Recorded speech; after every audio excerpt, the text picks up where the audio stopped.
The failures of the Russian army on the front line encourage members of Russia's so-called political elite to look for alternate ways to leave.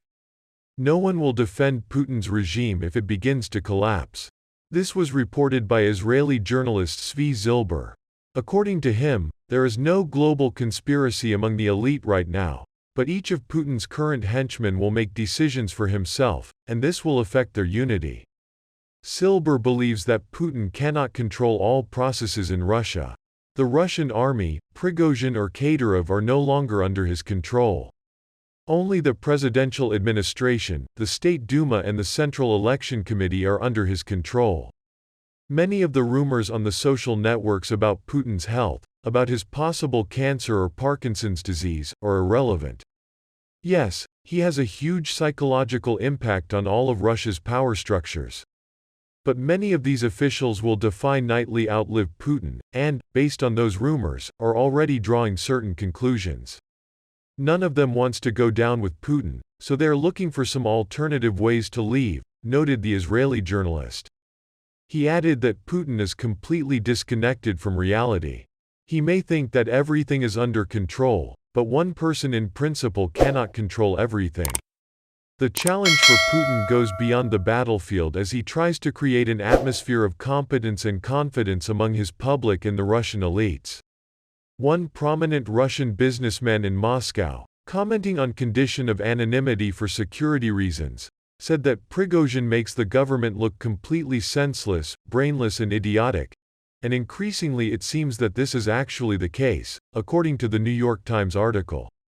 But the businessman, echoing Western analysts, said he sees neither Prigozhin's shenanigans nor dramatic incidents like the mysterious May 3 bombings over the Kremlin that would derail Putin's military efforts. According to him, he and his peers are preparing for a war that could well last for years, even if they don't agree with it. The dysfunction, internal struggles and tensions, analysts say, can be misread as a signal that Putin will face political constraints in waging war, whereas he is likely to be constrained by economic problems, military-industrial capabilities and poor battlefield management. So much of Russia's focus is on finding potential sources of instability, and that tends to be dominated by the ability to see sources of resilience, said Andrew S. Weiss, Vice President for Research at the Carnegie Endowment for International Peace. Mr. Weiss noted that in Russia's top-down authoritarian system, leadership policies do not need to be vetted by the population as they would be in a democracy. They have many opportunities to continue the criminal war, he said. Valuing loyalty above all else, Putin seems willing to tolerate outbursts by his military leaders as long as it does not threaten him personally.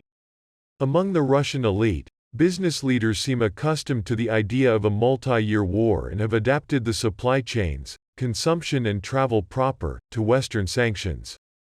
And among the general public, the pervasive sense that they are under siege from a powerful external enemy, a message repeated daily on state television, has given Putin a broad right to keep fighting, even despite setbacks.